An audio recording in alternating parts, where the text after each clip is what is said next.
Quando a gente vai falar de inovação, colaboração e de estratégia, nós temos que ter uma noção bastante clara da conjuntura cognitiva que a gente está vivendo. Nós estamos saindo, eu vou chamar isso de uma certa forma um pouco forte, mas eu vou dizer, nós estamos saindo de uma ditadura cognitiva. Aí você vai dizer, o Brasil não, o mundo está saindo de uma ditadura cognitiva. Por quê? Porque as tecnologias cognitivas que a gente tinha disponíveis, o rádio, a televisão, o jornal de massa, etc., eram muito concentrados. Então essa concentração, né, essa concentração do controle das ideias, por sua vez, faz também um controle da inovação. Porque para você inovar, você precisa da troca de ideias. Então, quando você controla as ideias, né, necessariamente você controla a inovação. Então, o que acontece? A gente está saindo de um período bastante longo, né, de uma ditadura cognitiva. Então, a gente tem que entender a sociedade, a gente tem que entender todos os processos que a gente vai viver, todas as mudanças que a gente está querendo promover, a gente tem que entender que a gente está saindo dessa ditadura cognitiva e isso faz com que a gente tenha alguns problemas a serem superados. O que acontece quando você tem uma ditadura cognitiva? Uma ditadura cognitiva tem um fato que é fundamental para a gente compreender. Existe, quando você tem uma versão única da sociedade, ou pelo menos uma versão majoritária, em que as pessoas acabam sendo doutrinadas de certa forma por essa visão, você tem um colar, você cola, né, a visão da realidade do ego das pessoas. Então, o que as pessoas dizem? A realidade é aquilo que eu vejo. A realidade é aquilo que eu consigo ver. Eu tenho a minha realidade. A realidade é uma coisa que eu consigo entender. Se eu estudar um pouquinho, eu vou chegar num conceito geral da realidade. Então, o que acontece? Nós temos hoje uma crise humana, e eu vejo isso nos meus alunos, eu tenho feito esse trabalho, nós temos uma crise humana muito séria, que é essa aqui.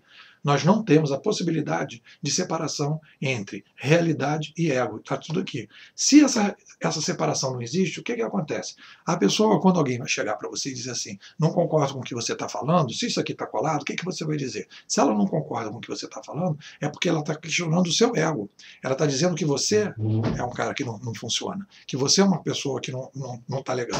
E aí o que a pessoa vai fazer? A pessoa necessariamente vai construir uma relação complicada entre o ego e a realidade. Então, para que você possa colaborar, para que você possa ter uma estratégia, para que você possa trabalhar, você vai ter que começar a fazer o quê? Esse é o trabalho que a gente tem que fazer, é o trabalho fundamental que a gente tem que começar a fazer. A gente tem que começar a separar, né, o ego da realidade. Então, como é que você faz essa separação do ego com a realidade? Você constrói uma coisa que é um papel, que é um documento, que é um diário de bordo, que eu chamo, você pode fazer qualquer coisa, é a terapia, é a análise, etc.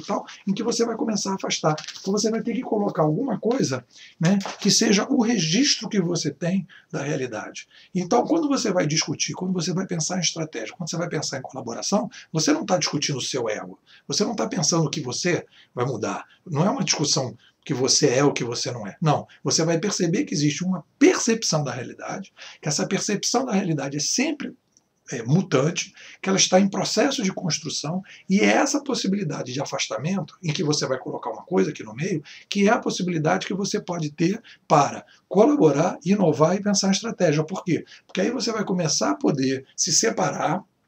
E no momento que a pessoa comentar alguma coisa sobre como você pensa, você não vai se sentir agredido no seu ego, na sua maneira de ser, na sua maneira de pensar. Porque o que você vai estar colocando? Você vai estar colocando fora de você, num diário de bordo, e você vai poder trocar diário de bordo com outra pessoa, trocar impressões com outra pessoa de uma maneira tranquila. Então essa intoxicação que a gente tem hoje na sociedade, que é uma intoxicação que vem dessa ditadura cognitiva, é uma coisa que a gente tem que poder combater para a gente poder ter uma sociedade mais aberta e mais colaborativa. Sem isso, né, essa base, o que vai acontecer? Você vai criar ambientes e a gente não vai conseguir trocar. Por quê? Porque a intoxicação não vai deixar, porque os egos estão completamente fundidos. É isso. Se você gostou, acompanhe o canal, comente, pergunte. Muito obrigado.